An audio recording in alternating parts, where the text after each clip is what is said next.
सुनकोशी र तामाकोशीको सङ्गममा बिहान भयो। सुनकोशी उत्तरबाट प्रशस्त वेगसँग बगेर आउँथ्यो। पूर्वतिरबाट तामाकोशी धागो जस्तो पातलो धारा लिएर आउँथ्यो र सुनकोशीमा मिसिन्थ्यो।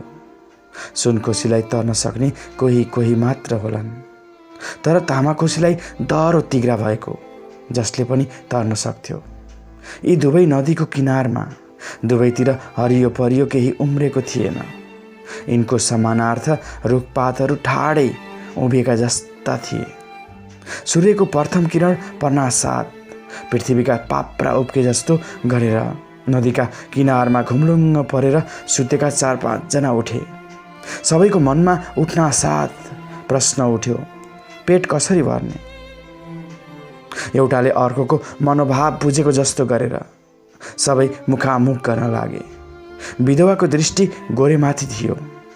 विधवाले सबैलाई सम्बोधन गरेर भनिन्, होइन, तिमीहरू घरबाट हिँड्दा पेट भर्न के उपाय गरेर हिँडेका थियौ? के खाउँला भनी ठानेका थियौ? सबैजना विधवाको कुराले विस्मित भए। भोटेले भन्यो, मेरो त घरै छैन। बुढोले भन्यो, मेरो त थियो, तर अब म पनि घरद्वार नभएको छु। तर नानी, तिम्रो भए किन यहाँ आएकी त? घरद्वार नभएका यी 4 जना, माग्ने भनौँ वा कुल्ली भनौँ, काम पाए कुल्ली, नत्र माग्नेका माझमा घरद्वार भएकी विधवा कागको होलमा हम्सिनी थिइन्। तिनले अन्नपूर्ण झैँ झट्ट आफ्नो पोखोबाट चिउरा झिकिन् र भाग लगाउन थालिन्। सबैको चिउरामाथि थप थप चाकुका डल्ला राखिन्। सबैको आँखामा अकस्मात तेज आयो र सबैको हृदयमा विधवाप्रति महान आदरको भाव उत्पन्न भयो।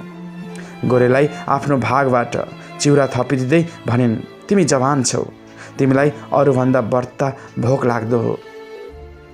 फेरि सबैलाई सम्बोधन गरेर भनिन्, मधेसतिर हिँडेकी पोइ छैनन्। सासू ससुरा फुटेका आँखाले हेर्दैनन्।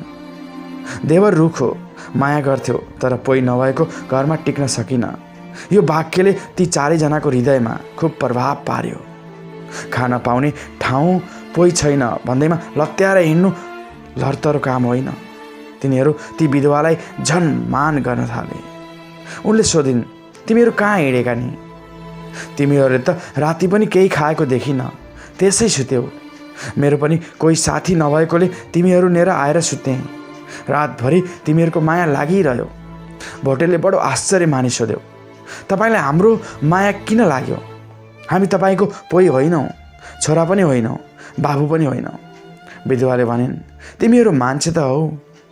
हिजो दिनभरि नखाएको पेटमा चिउराका कणहरू पर्दा सबै फुर्तिला भएर उत्साहसँग कराई कुरा गर्न थाले। बुढोले भन्यो, नानी, हामीहरू 4 जनाको केही नाता छैन, कसैको घर छैन। यता काम पाइन छाड्यो, कतै काम पाइन्छ कि भनेर हिँडेको। अहिले तिम्रा कुराले मधेस जानुपर्ने जस्तो लाग्यो। के भन्छौ साथी हो, मधेस झर्ने? मधेसमा पेटभरि खान पाइन्छ। म एकचोटि भारी बोकेर मधेस गएको थिएँ। उतिखेर सबैले मधेस लाग्ने निश्चय गरे र 5 जना 4 लोग्ने मानिस, 1 स्वास्नी मानिस दक्षिणको बाटो लागे। बुढो आफ्नो बितेको जीवनका घटनाहरूलाई भन्थ्यो। उसले एकचोटि निकै पैसा कमायो, 17 रोपनी खेती गर्थ्यो, पछि त्यसै बिग्री आयो। त्यस बेला त्यो जवान थियो, निधारमा नाम्लो हाली भरियाको काम गरी पेट भर्न सक्थ्यो। अब त त्यो पनि सामर्थ्य छैन, नत्र यो बुढो यसै भोकै हल्लिरहन्थ्यो। अब मर्ने बखत पनि भयो, पेटको ज्वाला खप्न नसकेर मात्र यताउति हिँड्नु परेको। विधवाले भनिन्, मेरो त मधेसमा गएर राम्ररी घरबार गरेर बस्ने इच्छा छ। सानो खेतीबारी गर्यो, वहाँ खेती गर्न सजिलो छ अरे, जग्गा पनि त्यसै पाइन्छ अरे। यहाँ त सासू ससुराका कचकचले अड्नै सकिएन। फेरि पोइ मरेका ठाउँमा त्यसै उच्छाड लागेर आउने। भोटे र धने यिनीहरूको कुरा चाख मानेर सुनिरहेका थिए, तर आफू केही बोल्दैनथे। गोरे थाके जस्तो भएको थियो। त्यो सबभन्दा पछि गोडा घसारी हिँडिरहेको थियो। विधवा गोरेको निम्ति पर्खिन्। उनी थामिएपछि सबै थामिए। गोरे नजिकै आएपछि विधवाले भनिन्, के थाक्यौ गोरे? घाम पनि अघोर छ, तिम्रो टाउको तात्यो होला, लौ ल्याऊ, यो कपडा टाउकोमा राख। उनले आफ्नो टाउकोमा राखेको सेतो लुगा झिकेर गोरेको टाउकामा राखिदिन्। फेरि सबैजना हिँड्न थाले। त्यो बुढो भन्नु मात्र थियो, त्यो सबभन्दा अघि अघि लमक लमक गरेर हिँड्थ्यो। भोटे र धने त्यसैको दुवैतर्फ त्यसका कुरा सुनि सुनि हिँडिरहेका थिए।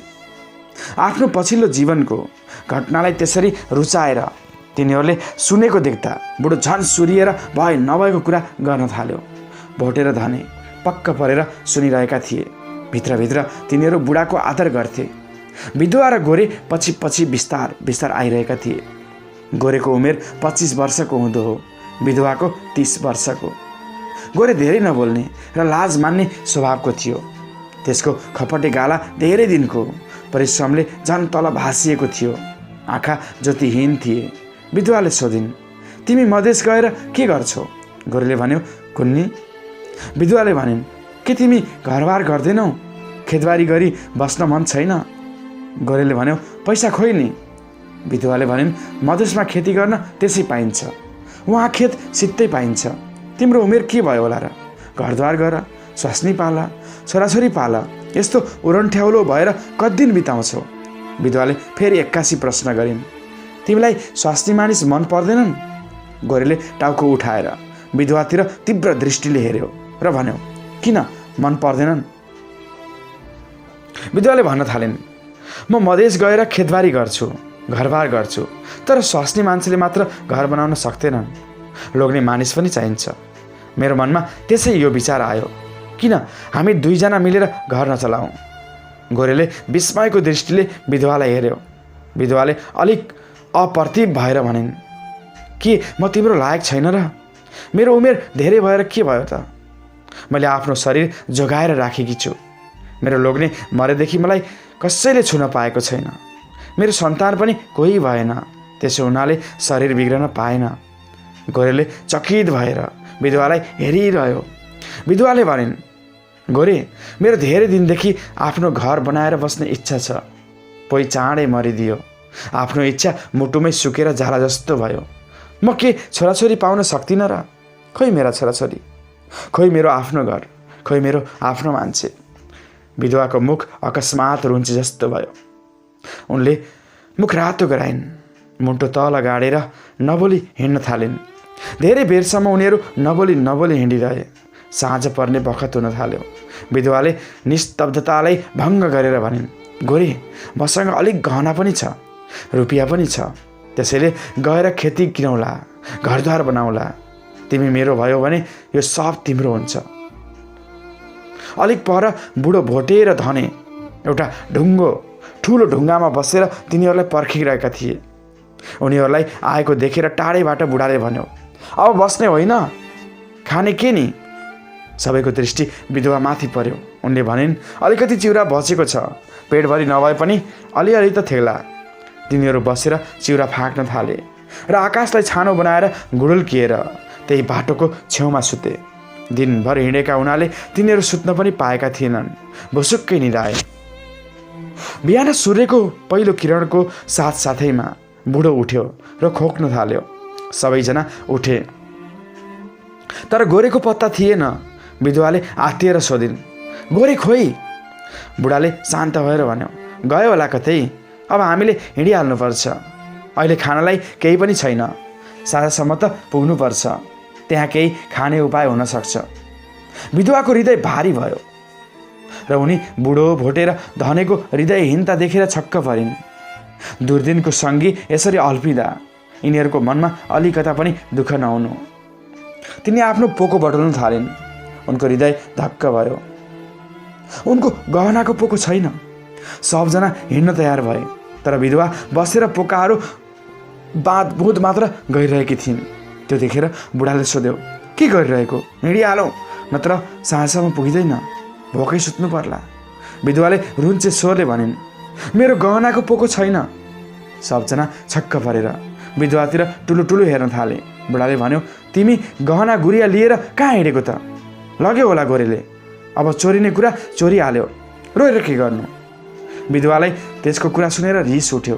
उनले चिच्चाएर भनिन्, चुप लाग बुढा, त्यस गहनाले मैले के गरौँला भन्ने विचार गरेकी थिएँ। खेती किनुला, बिहा गरौँला, घर जमाउला, छोरा पाउला, मेरो सारा आशा नष्ट भयो। यति भनेर डाको छोडेर रुन लागिन्। बुढो तिनी भयनेर गएर उनको काँधमा हात राखेर भन्न थाल्यो, किन रोएकी नानी? चोरिने कुरा चोरियो, मधेसमा केही न केही उपाय भइहाल्छ। तिमीले पोइ पनि पाउँछौ, तिम्रो घर पनि हुन्छ, नात्यो, लौ हिँड। विधवा टोलाएर उभिन् र बुढोको पछि पछि लागेर हिँड्न थालिन्।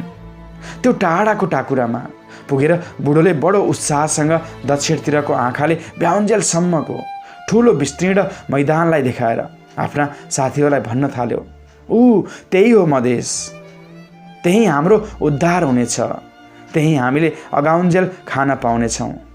भोटेर धनेको आँखामा उत्साहको आभा दगुर्यो।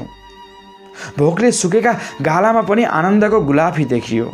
कानसम्म मुखको कुना पुर्याएर मुखभरि चाउरी पारेर तिनीहरू हाँसिरहे। तर विधवामा उत्साह थिएन। आफ्नो उमेर ढलिसकेको थियो। उनले तिनै गहना र रुपियाँको आकर्षणले कुनै युवकलाई तानेर आफ्नो बनाउने इच्छा गरेकी थिइन्। आफ्नो सानै उमेरदेखिको सपनालाई, आफ्नो सानो घर छोराछोरी सफल बनाउने इच्छा गरेकी थिइन्। सब तासको घर चाहिँ बताभुङ्ग भयो। उनले पनि देखा सिखी गरेर उत्साहहीन दृष्टिले दक्षिणतिरको मैदानलाई हेरिन्। बीपी कोइरालाले लेखेको मधेसतिर कथा आजको यस भिडियोमा वाचन गरेर सुनायौँ। यो बीपी कोइरालाको पहिलो कथा सङ्ग्रह दोषी चस्मामा सङ्ग्रहित गरिएको छ। आजको यो कथा र कथा वाचन तपाईँलाई कस्तो लाग्यो? जस्तो लाग्यो त्यस्तै सल्लाह सुझाव र प्रतिक्रिया दिन नभुल्नुहोला। यदि हाम्रो यस युट्युब च्यानलमा नयाँ हुनुहुन्छ भने च्यानल सब्सक्राइब गरेर जोडिनुहोला। साथमा नजिकै रहेको बेल आइकन प्रेस गरेर अल नोटिफिकेसन समेत अन गर्नुहोला, ताकि हामीले प्रसारण गर्ने हरेक भिडियो तपाईँको माझमा तुरुन्तै पुगोस्। यदि तपाईँका पनि यस्तै साहित्यिक सामग्रीहरू छन्, कोसेलीहरू छन् भने हामीलाई हाम्रो डिस्क्रिप्सन बक्समा भएको इमेल एड्रेसमा पठाउन सक्नुहुन्छ। यदि वाचन योग्य भएमा हामी अवश्य वाचन गरेर प्रसारण गर्ने नै छौँ। यो भिडियो सामग्रीबाट भने बिदा दिनुहोस्। नमस्कार। तपाईँको जीवन सुखद रहोस्।